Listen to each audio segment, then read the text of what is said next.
Hello, welcome to the Let's Talk Kids Health Facebook Live Show, episode 31. I'm Dr. Narissa Bauer, your host. I'm a behavioral pediatrician and blogger of Let's Talk Kids Health.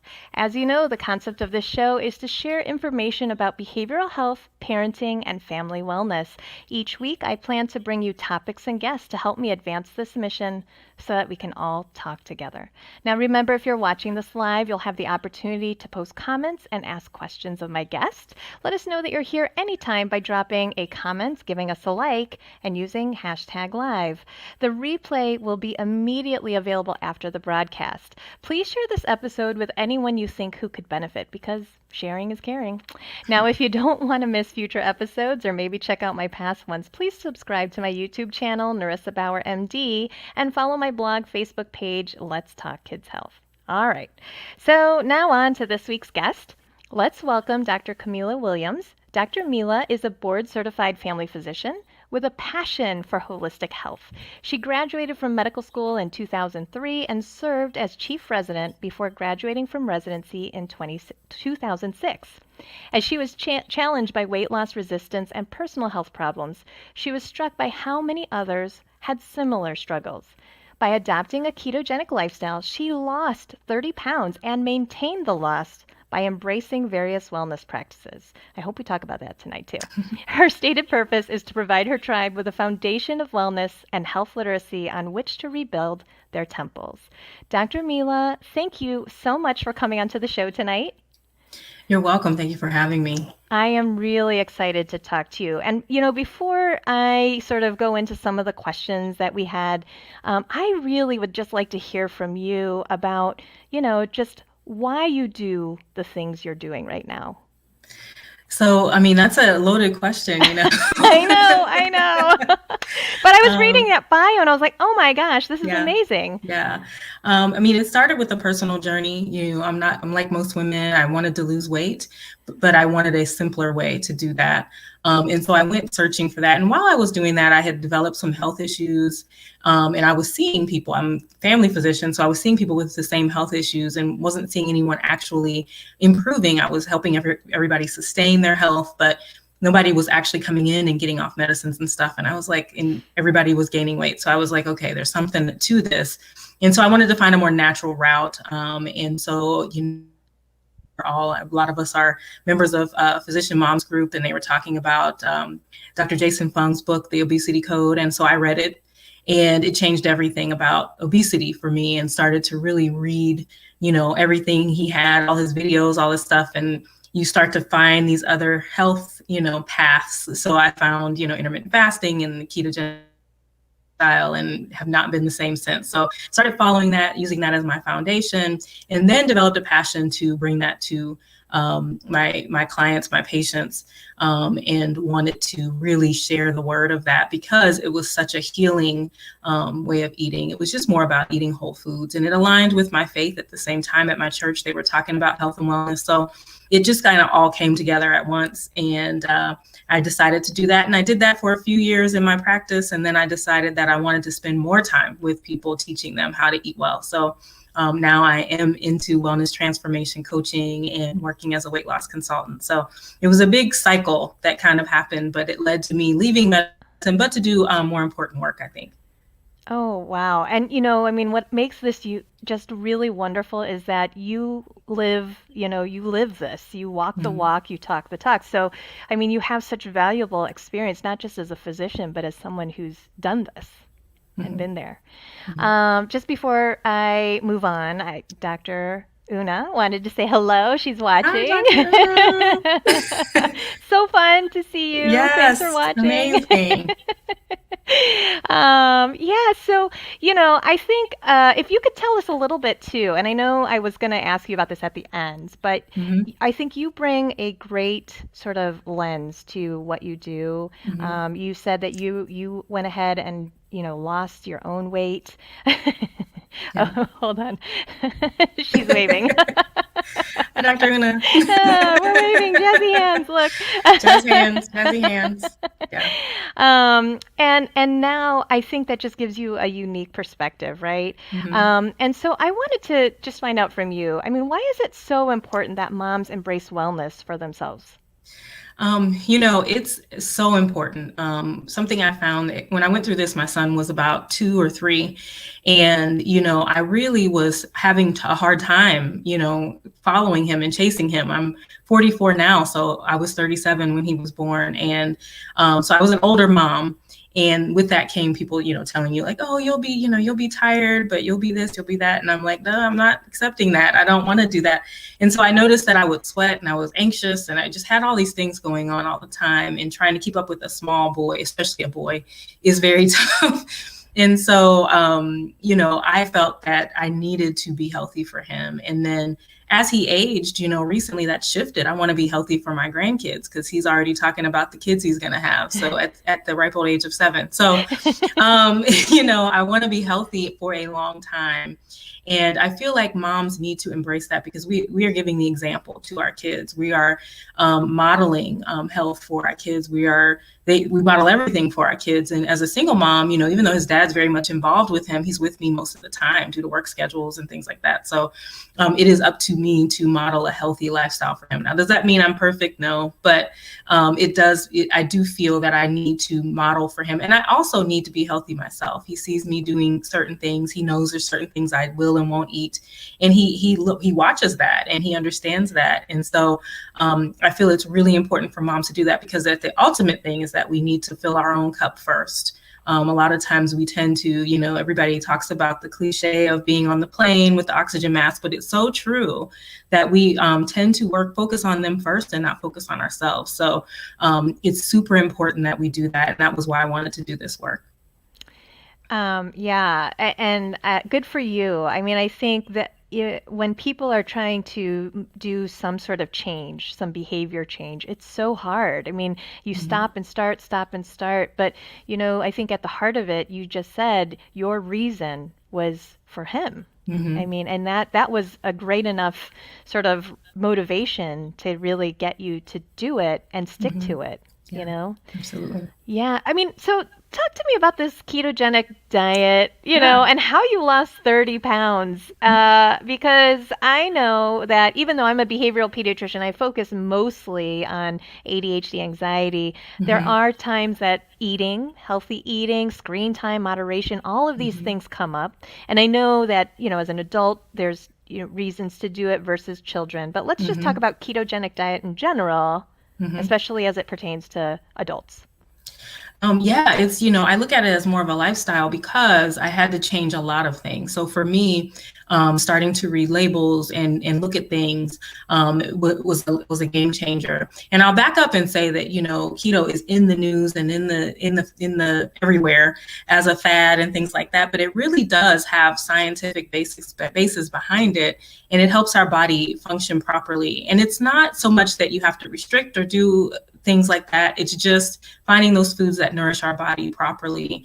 We've been a little bit misguided on what to eat, and especially when a lot of us are insulin resistant or have problems with metabolic issues. And so keto is one of those things that if you put it in a package as keto, it's really whole foods. But if you put it in a package as keto, it helps people to kind of understand it a little bit better.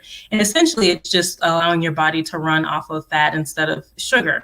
And so you still want to reach a level of flexibility with that, meaning you can burn sugar or fat, which is how we were made, but it allows your body to rely on those stores of fat that we have. And essentially weight loss becomes a side effect of it. And so when I look at it, it's still very controversial. People are starting to accept it a little bit more. Places like Virta Health are using it to cure and reverse diabetes. So it's very promising, but it is something that has to be done with caution and in the right setting. But it really comes down to just eating real food. Mm-hmm. Yeah, and when you say that, I mean, are you recommending that folks do this in consultation with a physician then?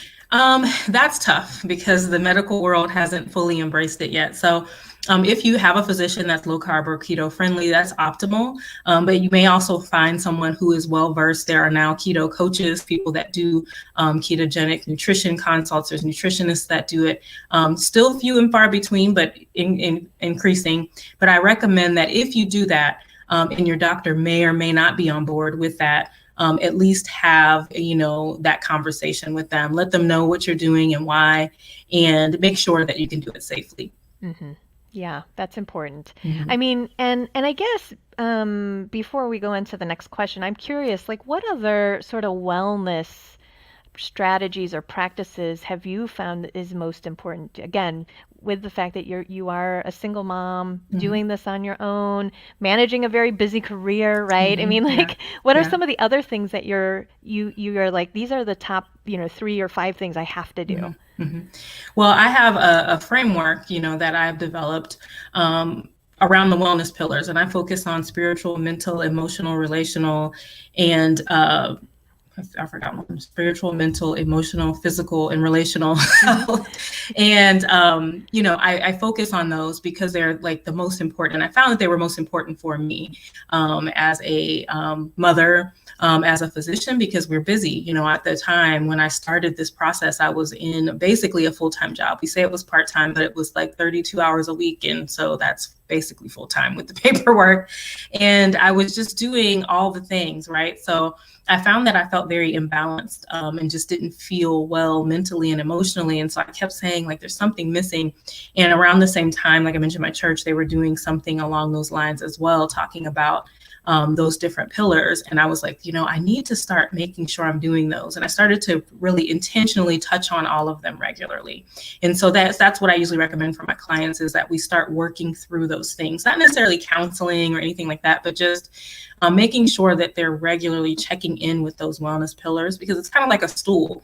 If a leg of the stool isn't functioning properly, you don't want to sit on that stool. So to have that solid foundation, you need to have all 5 of those intact. And for some people, they add on others. Financial is part of that, but I used to start with those because financial is a whole other beast that people need to work on. But yeah, I usually start with those, and that's what I try to focus on a regular basis. Hmm.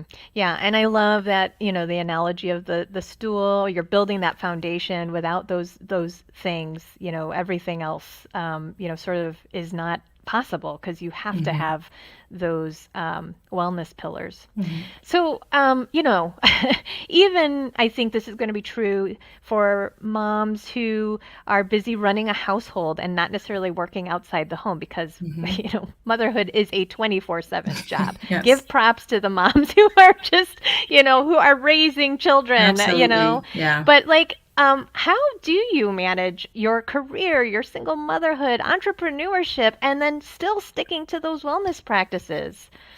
Yeah, it can be rough. It is always a work in progress. And so when I started my first podcast, Pivot and Bloom, it was about the cycle of wellness, and really what that means. You'll have times where you're not able to do everything. We can't do everything all the time, but having a solid practice in place where you're paying attention to those, even if it's like you take a 20-minute, time in the morning just to do some of those things to yourself, that can be, amazing, or for yourself, that can be amazing. So what I started doing was, finding a time in the day when my son was asleep, and or when he was gone, and making sure that I use that time. So I have kind of 2 things. I always protect my mornings. So when I get up in the morning, that's my time. So usually I'll work out, or I'll read my Bible, or I'll journal, or I'll do stuff like that. Sometimes I'll work on my business. But that's my time before he gets up. Even if I just want to lounge around, I do that. And then the weekends when he's with his dad. As a single mom, co-parenting, we have a very well functioning co-parenting relationship. I realize not everyone has that, but he's reliable. So when he takes him for the weekend, he has him, and I can do what I need to do. So I always protect those weekends as well. And I take that time for myself. So we talk about those regular, like, superficial things like massage, and I go to get I do stretching appointments like they do for athletes and stuff like that. But also just taking time to yourself to get out in nature, to breathe, to walk, and just do those. I go out in nature. I'll go to different parks and walk, or I'll go to the library, which is a super nerdy thing to do, but I do that because I love it. Just anything, going to painting classes, doing crafts at home, just anything that will feed my soul when I don't have him, so that when he comes home, my cup is full. So I just try to find time to fit those in. And when I knew it was time to leave, when I couldn't do that, when I felt like my job was draining me so much that, I wasn't finding time to do those things, that's when I knew it was time to go. Hmm. I mean, I'm also thinking too, those are wonderful points, and carving out that time, making that appointment for yourself, and whatever it is, like not canceling on yourself because you need to invest in your own health and wellness so that you can Yeah. give the 120% you want to give to your kids, Yeah. right? Yeah. But I guess, in thinking about like even, what I hear from other people, my own experiences, like for instance, I do Pure Barre Hmm. and I was really into it for 6 months and Yeah. then got a puppy and Hmm. then I stopped doing it for Hmm. 9 months. Yeah. And I'm Yeah. just now back. And then Yeah. you say to yourself, "Oh, I'll do it tomorrow," or why can't I even find the energy? Like, what Yeah. what are your tips or tricks? Do you have a tip for people when they get into that and they just can't get out of it? Hmm. I think the first step is giving yourself grace. We often are hard on ourselves, especially physicians. We try to do all the things all the time, and we just can't do everything. So sometimes you do have to give yourself grace. But when you're in that position, which I understand what you're saying, you're like, okay, I do need to exercise. I do need to do this. And it is a stress reliever as well.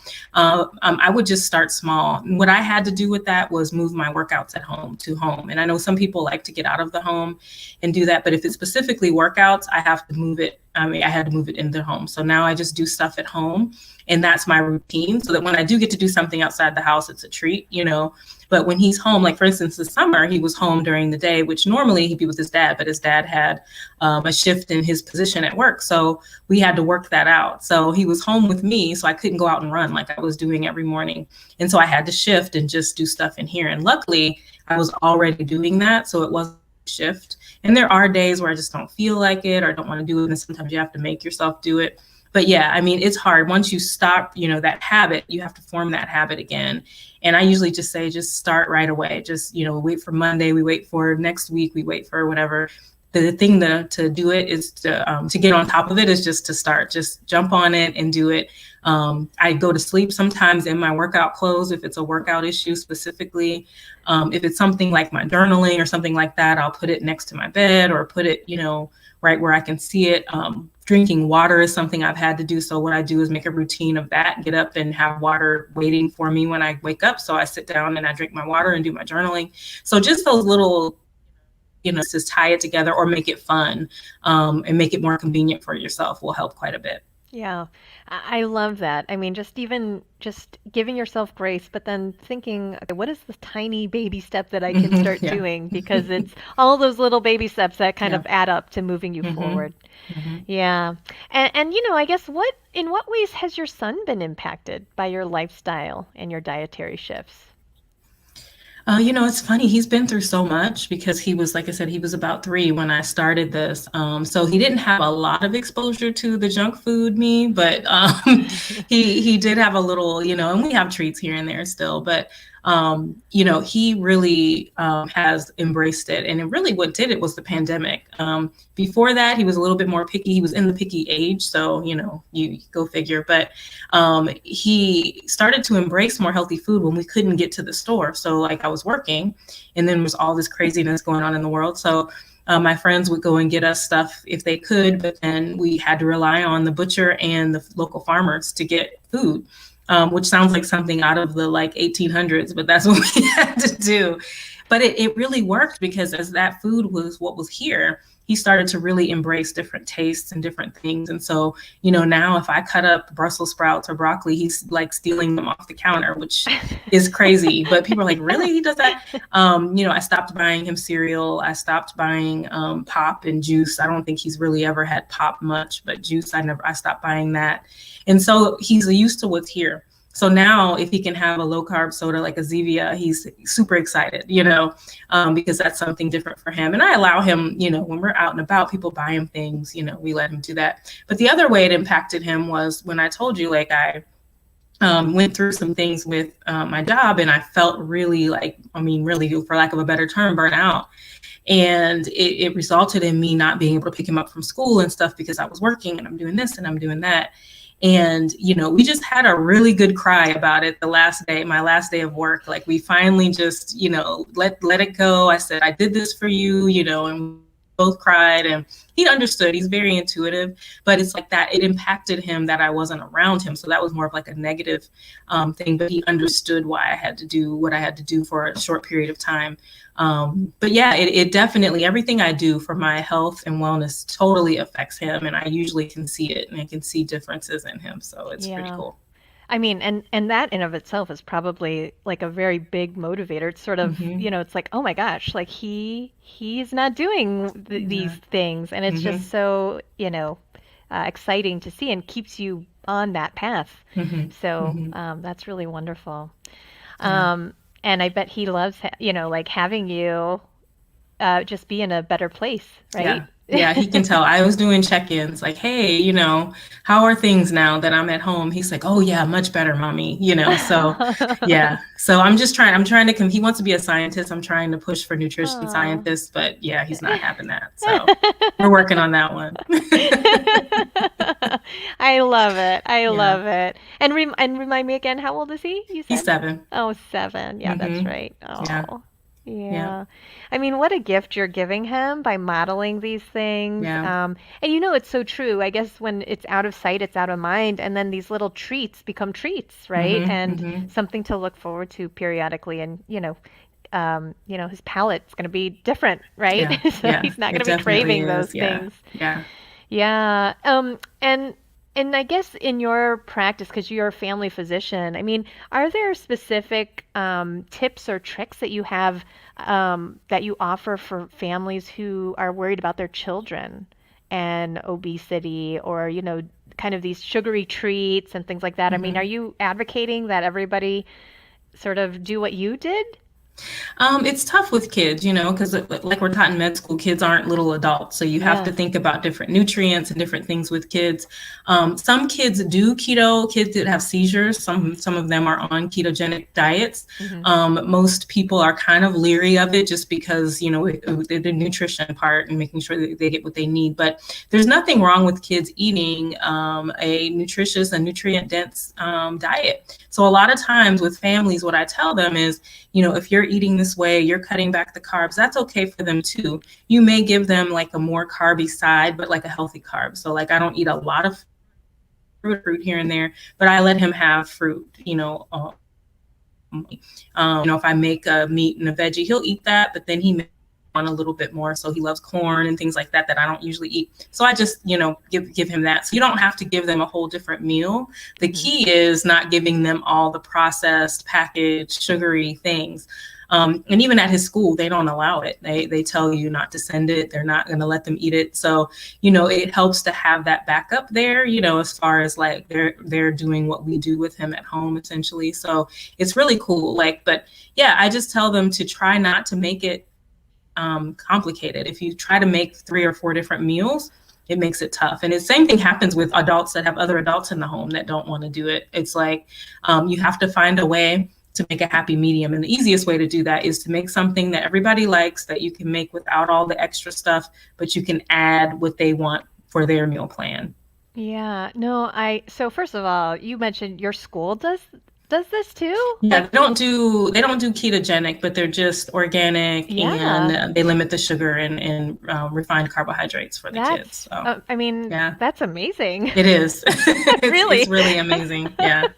And then I love what you just said is that, I think what you're saying is you cook one meal, but then you allow for additional portions of, the healthy stuff that you probably don't need as much, but he does, and you allow that. So that makes it a little bit easier because I know that parents worry like, oh my gosh, does that mean I have to do a full sweep of things? And exactly. And yeah, to some degree, but you can maybe do it in stages, I guess. Gradual. Right? Yeah, it's gradual. There was things that like the cereal and stuff I mentioned, like we did that for a while, and then over time I just stopped buying it, and he got used to it. He found other things, and then he still, like I said, when he goes other places, people still give him whatever. I'm not that parent that's like, don't give him this, but I can see a difference in him when he does have something that's real sugary or real, processed. So that gives me enough motivation to try to avoid it when he's with me, because he's with me most of the time. So I figure I'll be the one that kind of sets the foundation.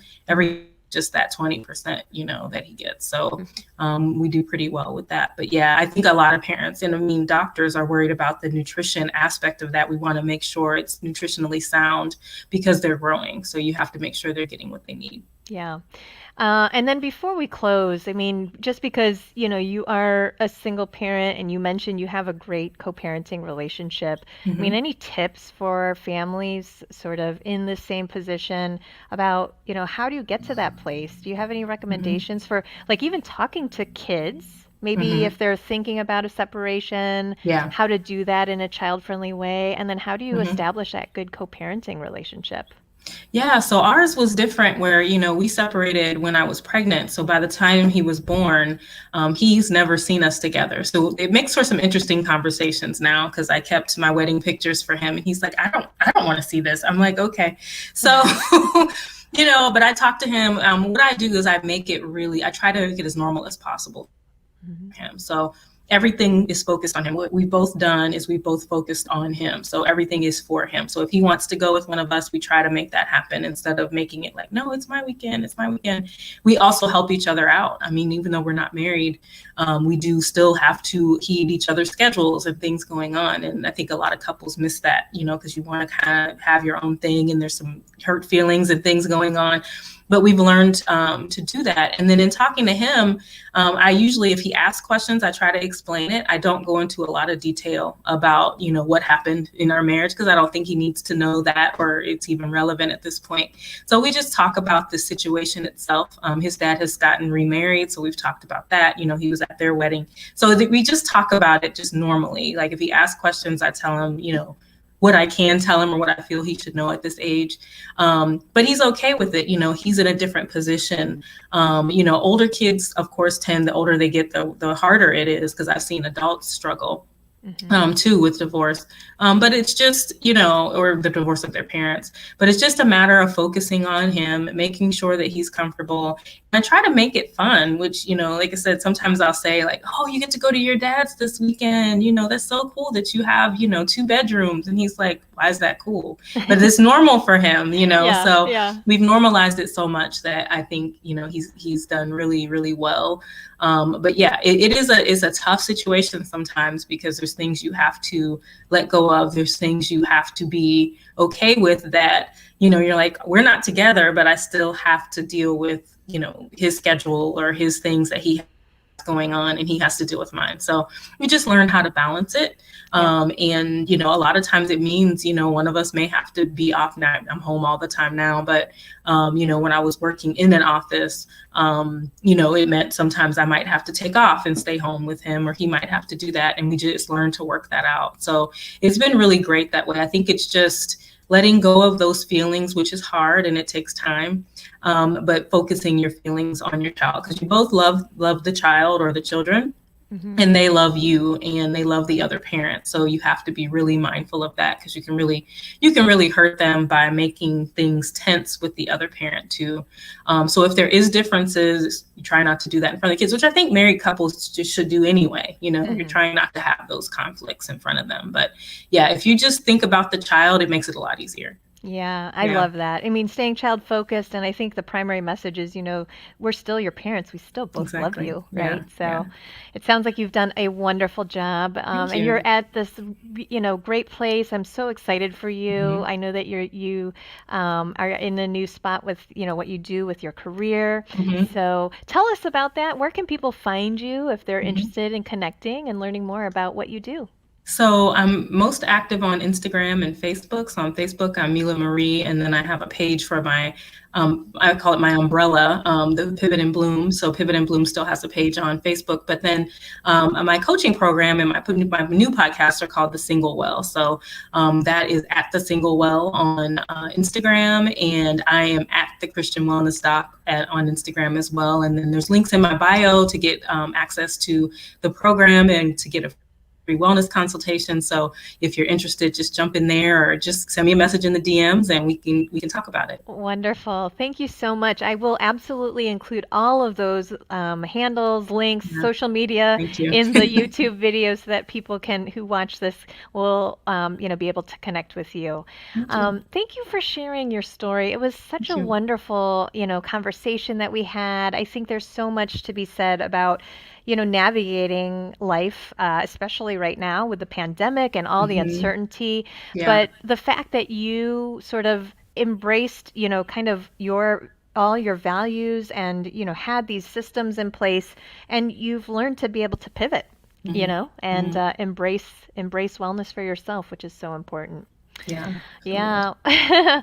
Well, at next week's guest, I'm going to just put this up here for those interested. So next week's guest is Dr. Nilong VS, and she's a pediatric sleep specialist. We're going to be talking everything sleep. And that's my dog. Lives, everything happens, right?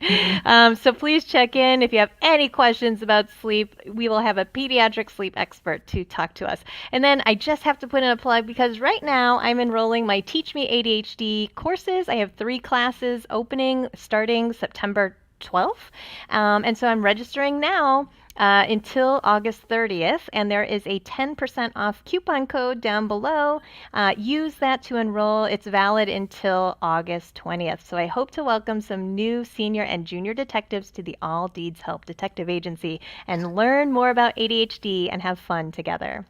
Okay, well, that's enough for this. And I will absolutely connect and follow you and, cheer you on through this journey. I think everything that you had said, I want to make sure that people know that about you and anything that I can do to help, just let me know. Thank you so much. All right. Well, thanks so much. Have a good night. You too.